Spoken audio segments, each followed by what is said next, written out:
Hi, good evening. This is Susie with Cost Accounting, and tonight we are going to do something a little bit different. We're going to look at a few Excel tools that you could use with Cost Accounting, or you could apply them in other areas of your work. And let's open the Excel spreadsheet.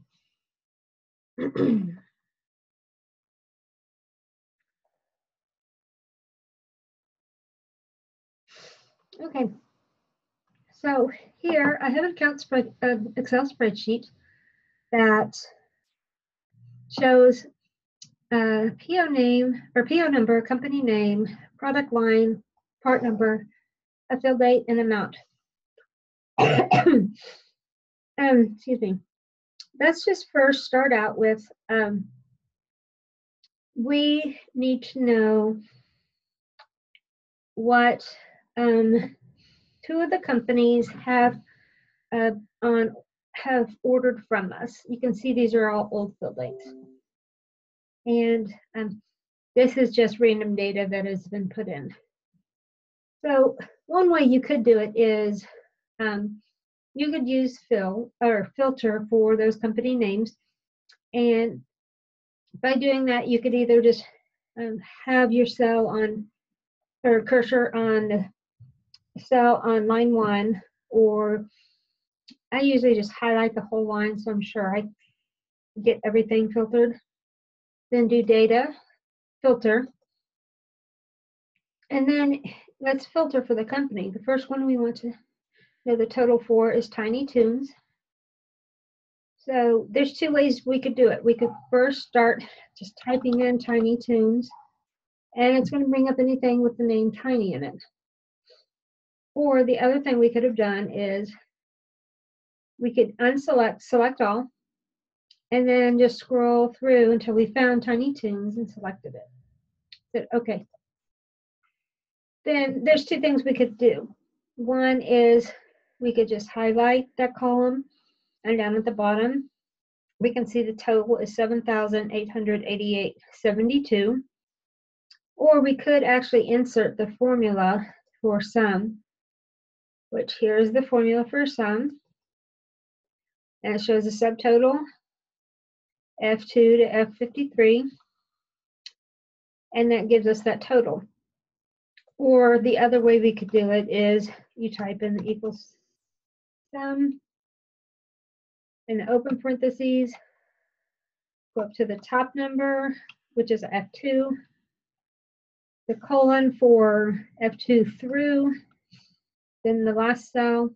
Always go down because we have to 27. Well, if we sort or we change names or something, I want to make sure I have all the data. I'm going to go to F52 and then close the parentheses. Okay, well, that gives us 104. Well, for some reason, and this is one reason I don't like using filter, it went ahead and gave us the sum for everything, not just those that are filtered. And I've found that sometimes if you use the sum, it will give you the sum for everything, or sometimes if you use sum, it'll give you what's filtered. So while you can use filter, and you could use the some subtotal calculation, or you could just highlight the column and it gave you the total of 7,000 that way. There's another way I like to do it, and it's called a sumif. So let's go through the formula, and we're going to go to the bottom of the data. And I put here that I want to know primary company, the total, and then Tiny Toons. So what I want to do is I'm going to put in the sumif formula. And what I want to do is say, if the company name is in this case primary company, I want to know the total of the amounts. So to do that, we're going to go to the formulas. We're going to insert a function, find sumif, If it isn't most recently used, then you could look up through either all or financial, but usually the easiest is to go to all so you could find out, because sometimes it doesn't make sense. So let's go to sumif.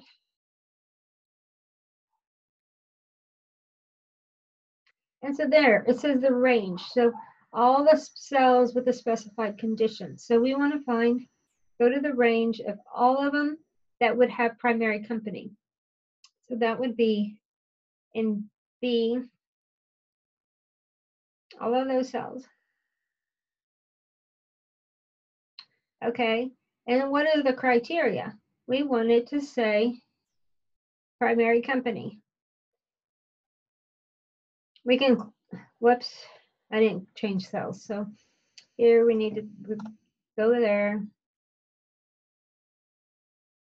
Okay, then go back here. We need to go down to criteria, then click on primary company. Now we could type that in if we wanted, but let's just go to the cell for reference sake. And then the sum range. So we'll need to click back in there, and the cells specified for the given condition. So the sum range, that would be the columns and the amounts.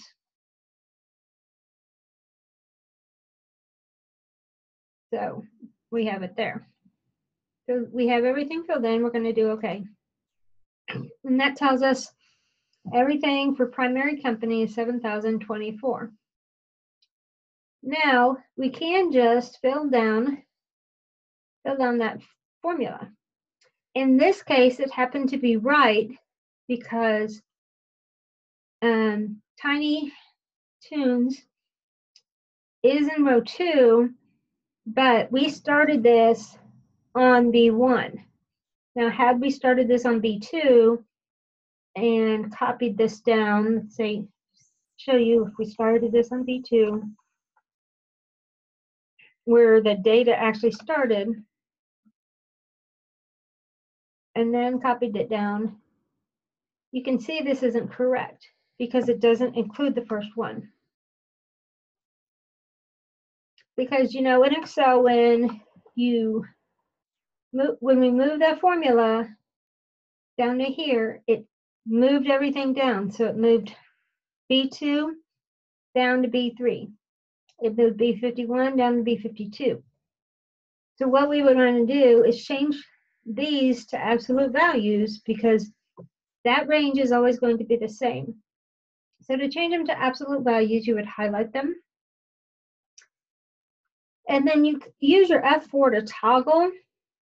And in this case, if we hit it once, you can see there's dollar signs on all the on front of the B and then in front of the column 2. And that makes those absolute values, or what I call it is it locks those. So no matter where you copy this formula, it's always going to refer to B2 to B51.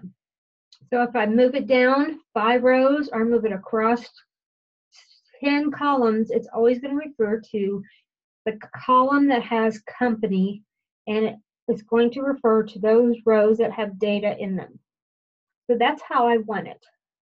Then also, I want to lock column F as well for rows 2 to 51. I'm going to do the same thing. I've highlighted them and toggled F4. And if I accidentally kind of bumped it twice, you can see it took away that dollar sign in front of F. So I would just hit it again until I get the dollar signs in front of all of them. And then I hit enter. Now you can see that I left the B58 alone, because when I copied it down, I did want it to change to B59, because B58 is looking at primary company. Then when I copied it down, I wanted it to look to Tiny Toons. So now when I copy this, copy it down, it's still looking at B2 to B51 and F2 to F51. Now one thing to notice is if, let's say, there were amounts in column G as well, and let's say these are the amounts paid, and we wanted these amounts looked up in this column. Now, if we move this column, move this to the right,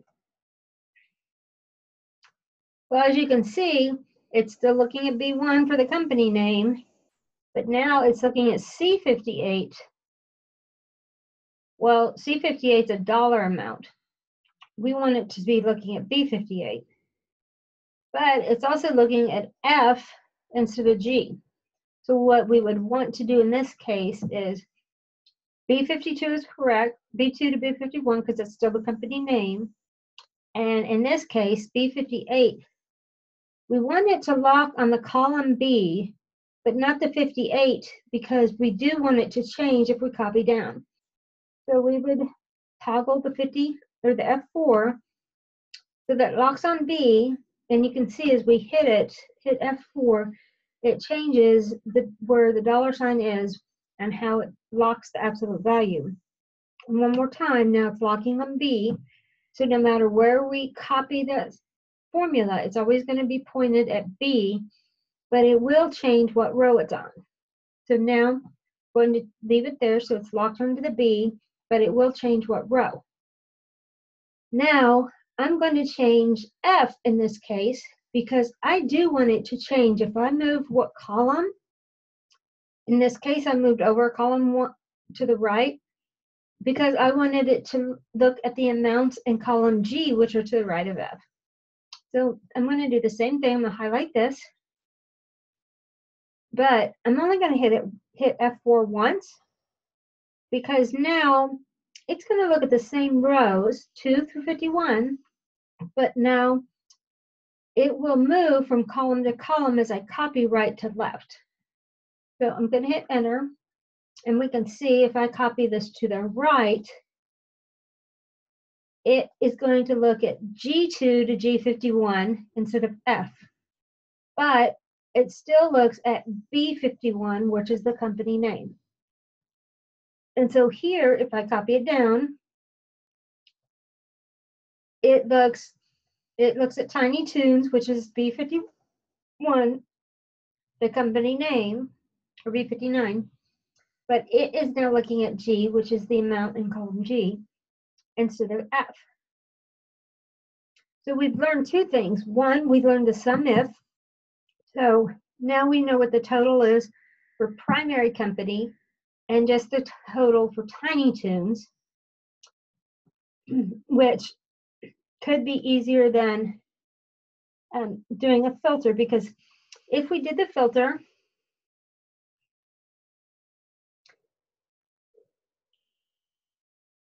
and we said, okay, it's 7,024.39, and we typed that in from our filter, but then we changed, and let's say this PO changed to 209032.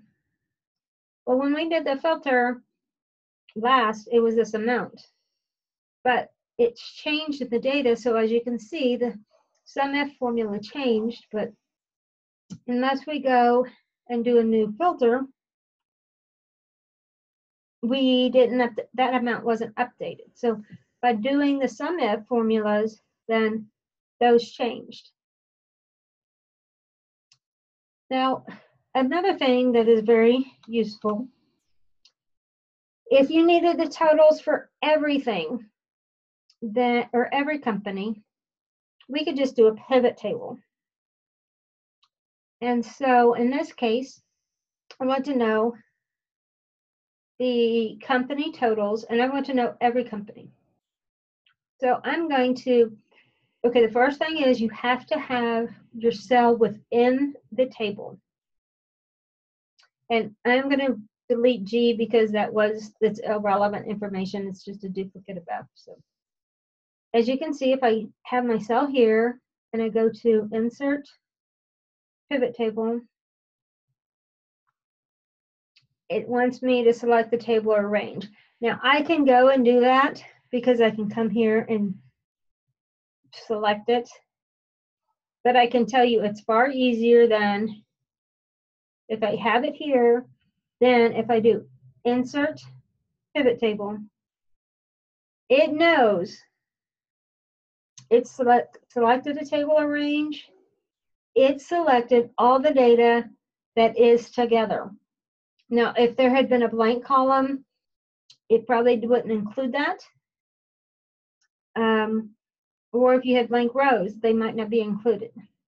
So it is intuitive and it's including your whole field of data. But then it says choose where you want the pivot table.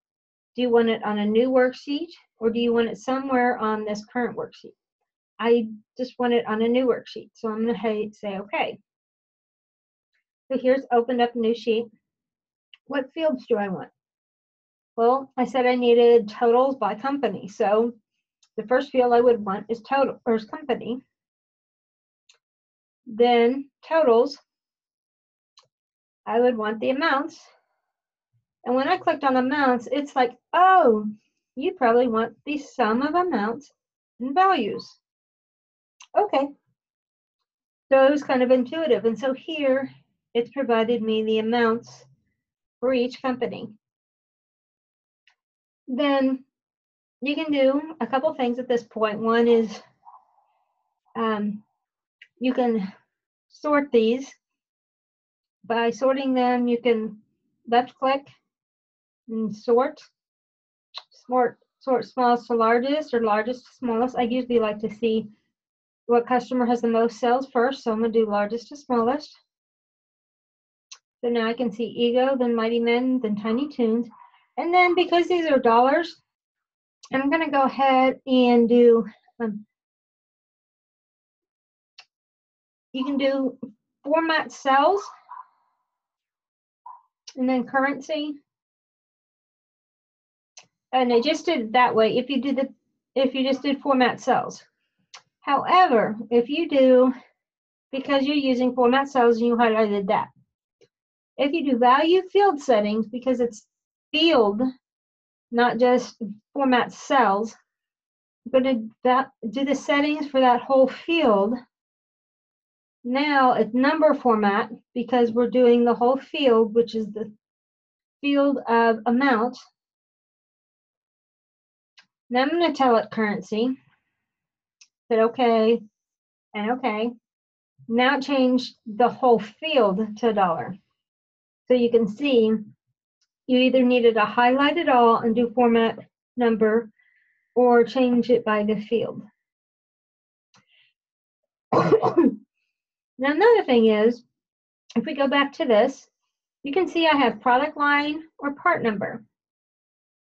If we wanted to know in this time span what amounts we sold the product line, or what orders we had for product line, we could do a pivot table on that as well.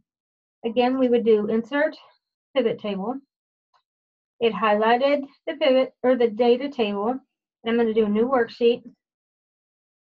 But this time instead of company, I'm going to do product line. And again, I'm going to go down and do amount. And I'm going to do two things. I'm going to sort largest to smallest. And then I'm also going to change them or format the dollars. And again, I'm going to do value field settings, number, the currency, and do OK, and accept that by OK. And here I can see these product lines. Now, just for a little bit more information, I want to know what customers purchase these product lines. So if I go back over here to my pivot table fields, I can look and see I have all these options. So I could now pick, I could do company, and as you can now see, under this product line, EgoBot had purchase orders for the HIP product line. On CMK, ABC and Company 1 both purchased the CMK product line.